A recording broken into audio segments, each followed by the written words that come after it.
Hello there, everyone. TheAndrata here, and welcome back to episode 15, I believe, 15 of our All the Mods 9 to the Sky Let's Play series, where today we are getting auto-crafty with AE2. Let's get started. Welcome back, my friends, to another wonderful day here in the world of TheAndrata, where today, we are continuing with our AE2 exploration, our setup and everything that we got going on here. We got our nice, lovely tree on over here, and we have a nice, lovely other tree on over there. Let me tell you, it's absolutely overkill having two assembly trees, but we got them. We will not need to worry about power or storage for patterns for a very long time, if at all, in this pack. So it's absolutely great. Today, I want to start working on automating our machines that we have. That's my major goal, is to start diving into that. So that being said, let's get ourselves on started. So in between episodes, as you can see, I set up our other assembly tree. I actually tore this one down after we had made it because A, I could not find where those extra acceleration cards were supposed to go, and B, if you can see there on the tooltip at the top of the screen, I renamed it. I figured out how to use those inscribing name presses, the inscriber name presses from AE2. So the way that it works is you get yourself a nice little iron ingot, and you get yourself a nice little AE2, not wrench, knife. Where's the knife? I have a knife somewhere. I don't know where my knife is.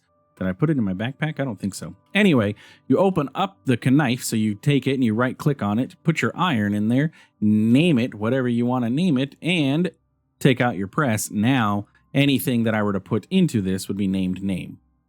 Cool. Apparently, you can right click on machines, though, to name them as well, which is kind of cool. I guess maybe some machines. So like this inscriber, this is our Fluix inscriber. Does that work? Oh. This is our silicone inscriber. I like that. This is going to be calculation. And this is handy if you were to automate these utilizing AE2 and have everything hooked up directly to the inscriber. We have ours automated like through laser IO, and I'm not going to change that in this series at least. So yeah, and this is our processor inscriber. That's the final product. So cool. Yeah, we can rename things using our knife. I like that. So we have a free name thing over here. Don't need that. We can just go ahead and delete it. It was mentioned in the comments, by the way. I can just directly hit delete, and then if I hit delete again, it'll actually delete the item. I don't have to do the thing.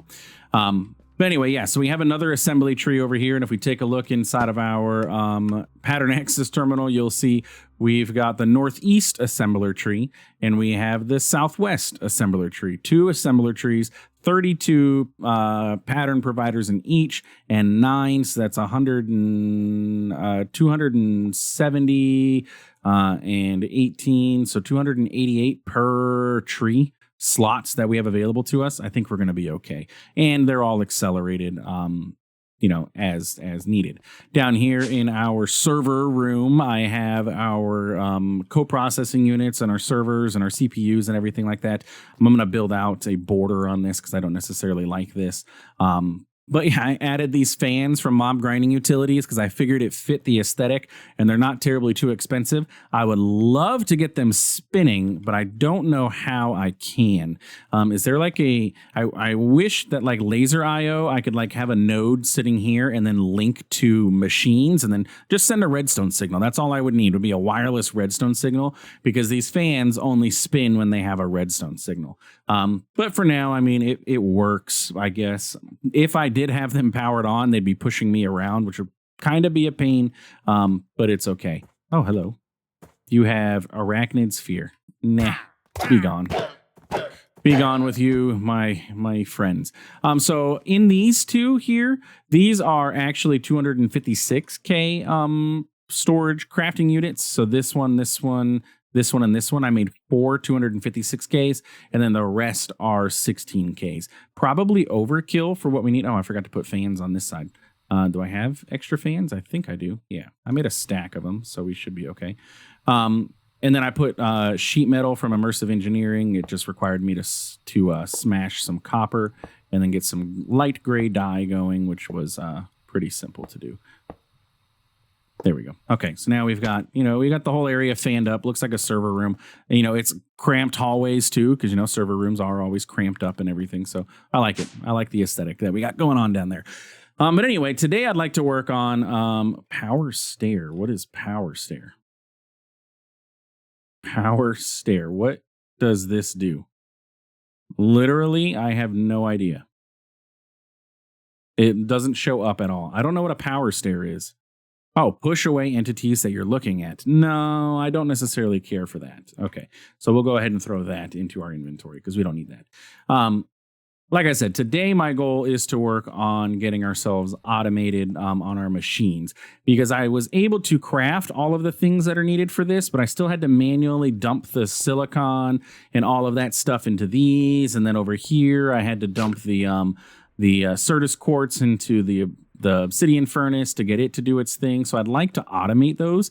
And then for going forward, we'll know how to automate things and be able to do it, automatically. Or we can design it as we build. So under here, which interesting that now you can't see what it's connected to. That's weird. But back here, I actually went ahead and moved each of these machines forward by 1 block. So that way I didn't have to tear down the walls. In order to do so, I utilized cardboard boxes from Mechanism. You can actually, apparently I turned off the trash slot. You can make these utilizing, where's it at? Wood chippings. Wood chippings is just taking a hammer and a log and smash it. You get wood chippings off of it. It's like stripping it with a hammer and you get wood chippings. So 4 of those, made myself a cardboard box. Cardboard box from Mechanism is probably one of the most powerful items in Minecraft, because what it allows you to do, you see inside of here, we have all of our cards. I can go ahead and I can box this up. I can grab it. I can move it elsewhere, take the cardboard box off, and you're going to see it has all of its cards still inside of it. Put it back where it belongs, because I want it to be here. And yeah, allows me to just move things and retain settings, retain NBT, retain all that stuff. It's like I said, one of the most powerful blocks in Minecraft, modded Minecraft, because it allows you to move things super easily. I don't need this anymore. I know I said I figured out how to use this, but I got tired of having to I didn't want to make the nameplates. So I made a anvil upgrade in my backpack so I can just rename things automatically, because I pre-made some of these things that we're going to need to work on automating this. Okay. So what we have is we have our Fluix inscriber, our silicon inscriber, our engineering, our logic, and our calculation inscriber. We also have an input bus, a barrel, and an acceleration card. And those are all going to be used to help us automate this guy. So our first goal is to get ourselves set up with our pattern providers. So we're going to take our pattern providers and we're going to go ahead and stick them on the back of the machines. Now, the pattern providers in this mode right now, full block mode, can access any of the sides. So items can input or output from either side. We have it hooked up to the barrel. And the reason that we named our inscriber is because if we just had a regular pattern provider, it would not have a name. It would just say pattern provider right here, which we don't want. We don't want it to just say pattern provider. We want it to, that's an induction card. We want it to actually say Fluix Dust Inscriber. That way, when we're in here, we know what it is that we're working with. Makes sense? So we have that set up. You can also convert these over to the flat version of the form. There's a specific name for those in AE2. It's called, I don't remember what it is. Anyway, you can hook it up on a cable. And then if you, subparts, there we go. So subparts you can hook them up on cables, and you can actually have one cable have multiple different parts, which is kind of handy depending on how you want to set up automations. Like this has an import bus and a storage bus on the same thing. So you could have it importing from a chest here and then something else sitting on the side. Just kind of makes builds a little bit more compact. But for our case and purpose, this is all we need to do. So we're going to go ahead and set up all of our providers. That's calculation, logic, engineering. Then we need to go ahead and set up our import bus. So items are going to come just as they are before. Laser IO is going to handle the movement of all of the items. And then down here, it's going to import them. We're going to have everything go into a barrel. Barrel should still be set up with the item card. So everything's going to end up in the barrel. And then the barrel itself is just going to, input items from here. So the import bus is going to go do that. Then we can go ahead and grab some cabling and we can just connect that up. So we can go like so. And bam, there we go. So now this import bus is going to import the items. And I put 4 acceleration cards because this can only hold 4, unlike our assemblers, which can have 5. This can only have 4 acceleration cards. And yeah, so this is just going to automatically import items that end up in this chest. So for example, if I put this stable wormhole in here, it pulled it into the system. So now if I look here, we have a stable wormhole. Okay, pretty simple. So with that being said, we should be able to actually automate all of these things now. All we have to do is craft patterns. So if I wanted to make Fluix dust, right? Because the Fluix dust is made inside of the inscriber. I'm going to go ahead and click on encode pattern. You're going to notice that it changed from a crafting pattern over to a processing pattern. Processing patterns basically say, hey, I'm going to put this wherever you're telling me to put it. In this case, I'm putting it into this barrel. AE2 doesn't know that I'm putting it into a barrel. AE2 knows that I'm putting it into this pattern provider, and the pattern provider is attached to an inventory. That inventory could be directly connected to a machine. In our case, it could be a barrel, whatever. AE2 knows, hey, I'm going to put a piece of Fluix in whatever inventory I am attached to. It's going to then process through here, bada bing, bada boom, come down here. And since I'm importing it through a import bus, the system should satisfy the craft. I hope that's the case. How do I do this? Okay, so currently we have 379. If I go ahead and say that I want to craft just one of these, what we should see happen is we gained another one. It puts the one inside of here, did its process, came over to here, and we ended up with the 1. Is there the one refined storage has a crafting monitor? Oh, crafting status. Bam. There we go. We don't have to do anything. We just have a button up here that says crafting status. And you can see that the craft did complete. None of our 18 CPUs has any crafts going on, right? Nothing's doing anything fancy. So that's all we have to do. We just got to go through and we have to set up all of our different patterns. So we're going to go ahead and we're going to say those are our processors. No, those are silicon. What do you call it? Printed. So we're going to go AE2 printed just to make it a little easier. So printed silicon. We're just going to tell the system, hey, we're going to input silicon, but we're not going to input a universal press. We don't. That's interesting, a universal press. I didn't see that.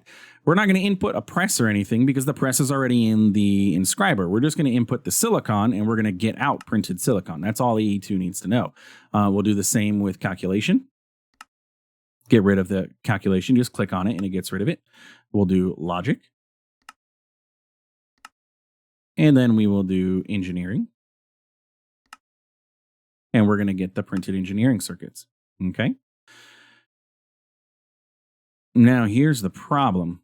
Here's the problem that we're going to run into. Aha. See, TheAndrata's thinking about it because our automation automatically turns them into their processor form, correct? So we actually need to modify each of these recipes. Now, the printed silicone one, that one's going to be an issue because we actually don't.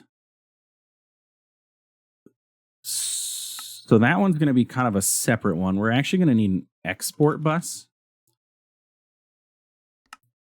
And it's going to export printed silicone into this. And we'll grab those acceleration cards. We'll talk about that. This one's going to be a little funky than everything else. But this one, the Certus quartz crystal going to the printed calculation circuit, that's not what we make. These calculation circuits go over here and they automatically get pressed into their processor. So we actually need to say, hey, you're going to give me a calculation processor on the output. Okay. Same thing here. You're going to give me a logic processor on the output, not the raw version. So this one's going to go here and we'll end up with getting this on the output. Okay. So the printed silicone is going to be a funky one and we'll talk about that one, but we'll go ahead and stick it in there because printed silicone doesn't get smelted up into a processor. printed silicone is used for all of the different processors. So what we're going to do is we're going to have on here, we're going to have an export bus, and we're going to put that there, and we're going to give it acceleration cards. And on the export bus, we're going to say export printed silicon. Okay. So any printed silicone that ends up in our inventory is going to end up going into this barrel. So what's going to happen here? And I actually need to modify this. The inscriber, instead of extracting into the yellow, which is to this barrel, we're going to extract directly to the blue now. So you're going to go blue. So the printed silicone will come from here. It's going to go into the blue, which is this one here, which will go into the chest, which will get imported into the system, which will satisfy the craft for AE2. And then it's just going to get exported right out into this chest. So it's kind of sort of the same as how we had it before. But because the silicon doesn't do any extra craft or anything, we need it to pass through the system to satisfy the crafting, we need to have it do that kind of little loop. Make sense? But with that being said, we should be able to make some of these processors. So if I take a look at calculation processors, and if I want 64 of these, we should be able to craft 64 of those. And if I want 64 logic processors, we should be able to do that and that. So we should see all this stuff happening. Stuff's going to end up in the barrel, and it's going to come down here. The only other thing that we need to have is redstone in this process. How can we handle the redstone? I guess with laser IO, we could have redstone get dumped into this barrel and then have laser IO extract on a different color. We could have it on a brown or something, extract only redstone, and then dump the redstone into this barrel. That would work. We'd have to modify all the recipes to include redstone, but then that would make this fully automated. I could request and say just keep redstone in stock here. Because like we're going to have printed silicone. Right now we have extra printed silicone in here, but redstone, could we just have it in stock? Or is there a counting card? Capacity card, fuzzy card, redstone. Is there a way to just say I only want, I want to keep, does AE2 have like a refined storage has the regulator upgrade where it says I can just keep that many inside of an inventory? Oh, I like that. You get a tooltip when your autocrafts are done too. But that doesn't look like there's a regulator for AE2. So is there a way to specify how many of those I want? I don't think so at the moment. Or there might be. Let me know in the comments if there is for future crafts and everything. But what we're going to do for now, we need more item cards. And look, we can see our crafts are taking place. We're good to go. I should have. There. And then all of those can go into there. Okay, so what I need to do now, you are the only one who does not do redstone, but we're going to say, okay, from the chest on a new channel, we're going to call this let's just go to the last channel. So channel 15, you're going to extract, but the only thing you're going to extract is redstone. I need the filter upgrade, yes.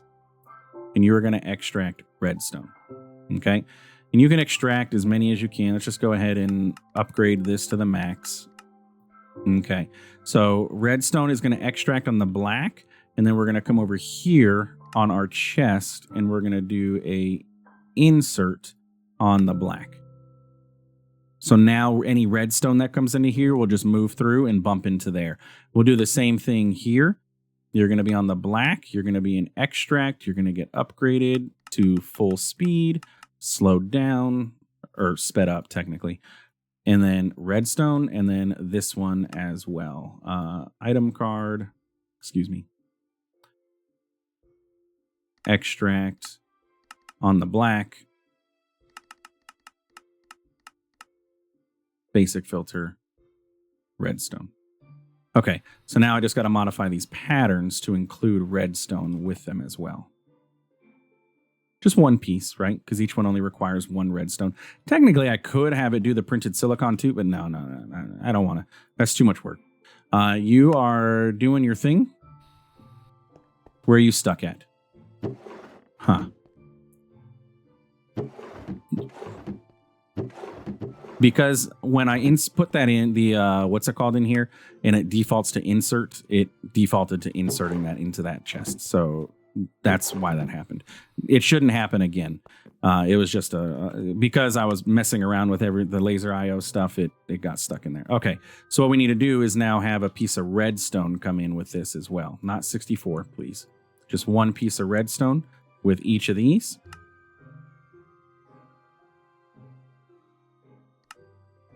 And now, if I request this again, so that's you, and you, this barrel has nothing in it. This barrel has nothing in it. Okay, because it's processing the last of these processors. So let's go ahead and say processors. Let's say I want to get 16 more, and then 16, and then 16. It probably already dumped the redstone. Maybe.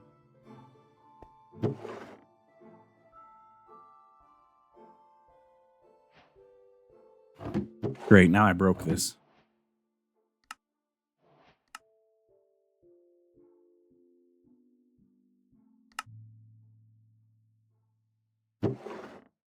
And you got... Oh, I put those in the wrong spots, didn't I? Dang it.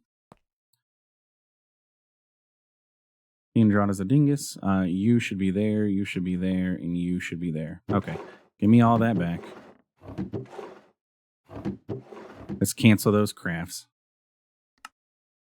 Cancel, cancel, and nothing else going? Okay. Processors. So let's say we want 32. I just want to have more redstone than we need go into those. So if we do 32 of each, we should see those go in there. Redstone came in. Redstone moved from here, but it didn't move from here because I put that extract on the wrong spot. There we go. I put those on the inscriber, not the barrel. There we go. Now redstone's coming in. Okay, cool. We fixed that. Okay. Yeah, so that's automating. That's pretty simple, right? Nothing too crazy about it or anything. The only thing that we didn't get was the printed silicone. Again, because we need to modify each of the recipes one final time. One more time, and we need to tell them to keep... They also need a printed silicone with this. So that way the printed silicone goes where it needs to. So we'll go printed silicone. Printed silicone. Printed silicone. Okay. For the final time, you, and you. Now when I request them, if I request 16, I know I'm going to have to put printed silicone in, but now it should put the silicone in here because it should request the craft of those. Now that'll do the thing, and it's all going to be hunky-dory, happy, ready to go. So the silicone, printed silicone should be coming into our system, yes? And then getting exported into here.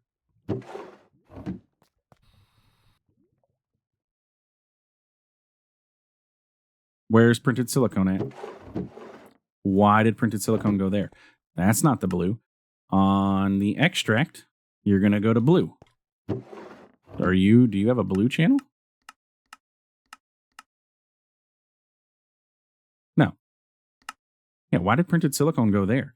This is set to extract from the east on the blue channel. It should have went to the blue channel.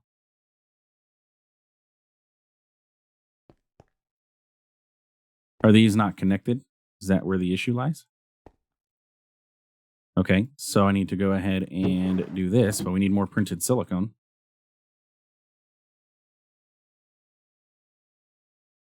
Did I never teach the system how to make printed silicone? I guess I did. Yeah, I did.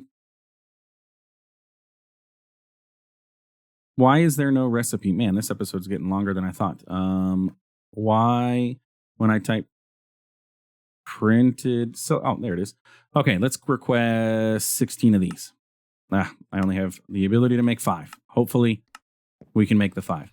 Okay, so those go in, they get processed, they come over here, they get completed, and they're coming into here and going in. Okay, cool. All right, so sweet. So now what I want to do, in between episodes, I'll get these going, but I'm going to get pattern providers set up on these guys and just get their basic recipes going. So we'll get like the, the plates going, some smelting recipes like silicone and everything, some of the alloys and stuff like that, and get all that going. But I think that's a great wrapping up point. We have automations going. The automation is working smoothly. I'm going to clear all the stuff out of those since we had so many flub ups. We have extra stuff. But if we take a look here, our crafts, they're not going to be complete because if you remember correctly, we ended up having to remodify our recipes, but going forward they should be good to go now. But yeah, anyway, if you enjoyed, please feel free to like, comment, subscribe. Tips and tricks, again, AE2 and me, we're learning, we're becoming pals, but we're not there yet. So tips, tricks, suggestions, all that good stuff, let me know. Otherwise, thanks for stopping by, thanks for watching. We'll see you in the next one. Have a good one.